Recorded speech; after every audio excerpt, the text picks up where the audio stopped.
अस्सलाम वालेकुम। 21वीं सूरत सूरह अल-अंबिया।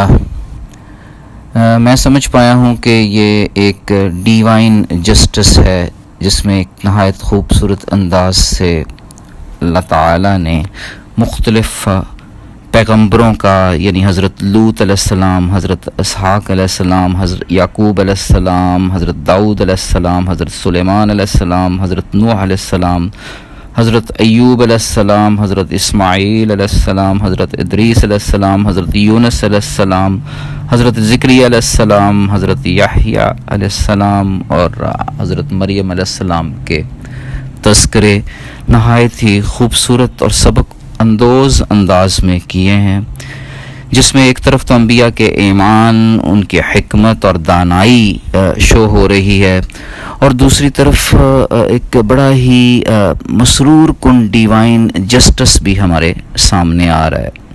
मक्की सूरत है, 112 आयत और 7 रकू है। इसमें सूरत का आगाज़ एक ज़बरदस्त कॉशन से होता है कि हिसाब किताब का वक़्त करीब आने के बावजूद भी इंसान अभी तक गफलत में पड़ा हुआ है। इंसान का हक़ से मुँह फेरना किसी भी लिहाज से दुरुस्त नहीं। हज़ूर पाक सल्लल्लाहु अलैहि वसल्लम ने फरमाया, बुखारी की हदीस है कि मेरी बाइसत और क़यामत के दरमियान सिर्फ़ इतना फ़ासला है जितना इन दोनों उंगलियों के दरमियान उंगलियां खड़ी करके बताया।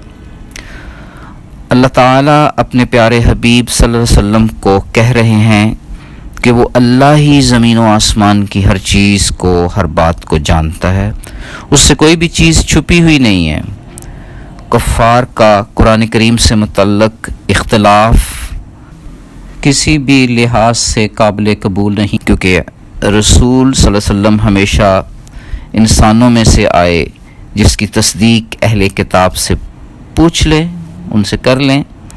अहले ज़िक्र खुदा की याद और ज़िक्र इलाही की बातनी हकीकतों को जानते हैं, और ये कि रसूल हमेशा इंसानों में से ही आए। ये सूरत वाज़े कर रही है कि अल्लाह ताला के वादे हमेशा सच्चे होते हैं। कुरान करीम हम सब के लिए नसीहत है, जिस पर अमल करके दुनिया और आखिरत दोनों संवर सकते हैं। सवाल का सा अंदाज़ अपना कर ये भी कहा जा रहा है कि कुरान की नसीहत पर अक्ल व दानिश से काम लेने की ज़रूरत है। हमने ये लर्न कर लिया कि अल्लाह ताला ने कायनात को बेकार पैदा नहीं किया, इंसानों की बका और बेहतरी का सामान पैदा किए रखा। अल्लाह के फ़रिश्ते भी हर वक्त अल्लाह ताला की इबादत में मसरूफ़ रहते हैं, नहायत खशू और खज़ू के साथ, बग़ैर तकब्बर किए, बग़ैर सुस्ती दिखाए हुए। अल्लाह अज़्ज़ व जल के किसी हुक्म को कोई टाल नहीं सकता। और कैसी खूबसूरत बात कर दी इस सूरत में कि रोज़े क़यामत फ़रिश्ते भी अहले तौहीद के सिफारिशी होंगे। अल्लाह के गुस्सा और गज़ब से फ़रिश्तों में घबराहट तो होगी, लेकिन फिर वो अल्लाह के पसंदीदा लोगों की अल्लाह ही की इजाज़त से सिफारिश करेंगे। माशाअल्लाह। तौहीद का बयान फरमाते हुए अल्लाह रब्बुल इज़्ज़त ज़मीन और आसमान, दिन और रात की तख्लीक याद दिला रहे हैं, किस तरह हर जिंदा चीज़ को पानी से पैदा किया और किसी भी इंसान को हमेशा की ज़िंदगी नहीं दी। हमें इन निशानियों से मुँह नहीं फेरना चाहिए, बल्कि पुख्ता ईमान लाना चाहिए। अल्लाह ताला इंसान को अच्छे और बुरे हर किस्म के हालात में आज़माते हैं। आज़माइश देकर भी हो रही है और ना मिलकर भी। हमें हर सू अल्हम्दुलिल्लाह कहते रहना चाहिए। आप सल्लल्लाहु अलैहि वसल्लम और रसूलों के मजाक उड़ाने की एक तौजी ये भी पेश की गई है कि उनके कहे हुए को भी सीरियस लिया जाए, और ये कि आप सल्लल्लाहु अलैहि वसल्लम की पैरवी करने वाले का भी कभी मजाक ना उड़ाया जाए। अल्लाह ताला एक अजीम जस्टिस की याद भी दिला रहे हैं جب ایک رائی کے دانہ کے برابر عمل بھی اپنی جزا پائے گا۔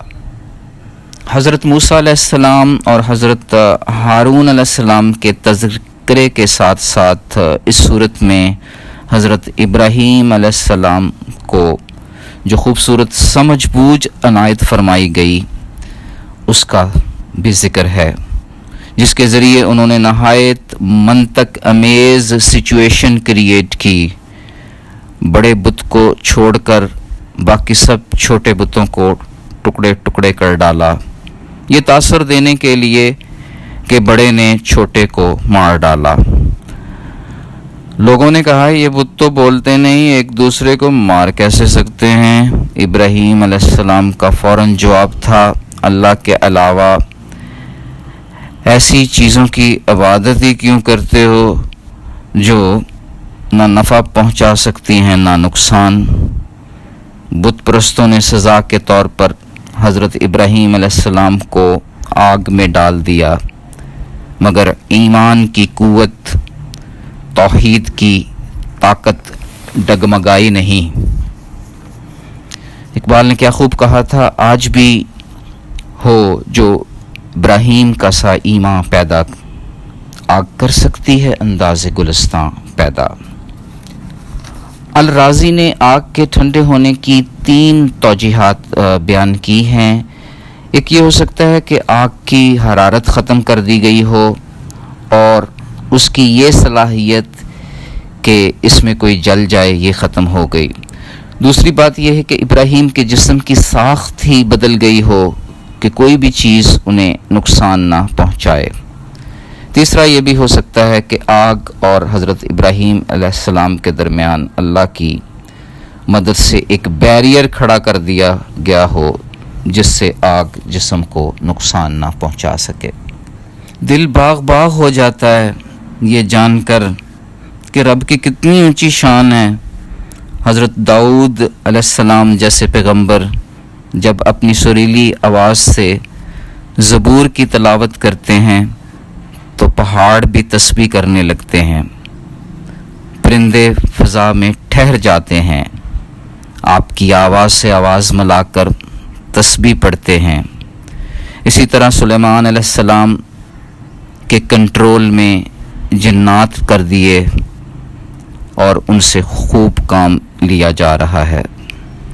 حضرت یونس علیہ السلام کا 40 روز تک مچھلی کے پیٹ میں رہنا، دعا کرنا، اللہ کا دعا کو قبول فرمانا، رنج و غم ختم کرنا، اس کے غفور الرحیم ہونے کی ایک بڑی دلیل ہے۔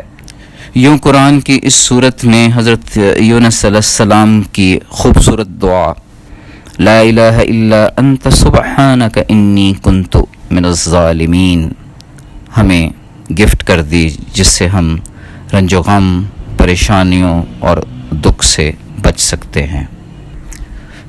تو اس صورت کا خلاصہ یہ بنتا ہے کہ اللہ کا انصاف نہایت ہی عظیم الشان حکمت پر مبنی ہے، جس میں وہ خود تو غفور الرحیم ہے ہی، رب العالمین ہے ہی، مگر اس کے ساتھ ساتھ اس نے حضور پاک صلی اللہ علیہ وآلہ وسلم کو بھی رحمت للعالمین بنا کر بھیجا۔ اصل رحمت توحید کو اپنا لینا اور شرک سے بچ جانا ہے۔ حدیث میں ہے کہ حضور صلی اللہ علیہ وسلم نے فرمایا، میں مجسم رحمت بنا کر آیا ہوں، جو اللہ تعالیٰ کی طرف سے دنیا والوں کے لیے ایک ہدیہ ہے۔ یوں تمام انبیاء علیہ السلام کی داستانیں یہ واضح کر رہی ہیں کہ اللہ تعالیٰ کا جسٹس سسٹم ہمیں مہلت بھی فراہم کرتا ہے اور بارہا اسی کی بارگاہ میں اپیل کا حق بھی دیتا ہے۔ یہ اپیل کا حق دعا ہے۔ اس حق کو استعمال کرنے والے کو رب اکیلا نہیں چھوڑتے، زمین کی وراثت اور حکومت بھی عطا فرماتے ہیں اور اگلے جہان کی ان گنت نعمتیں بھی۔ فی امان اللہ۔ اللہ حافظ.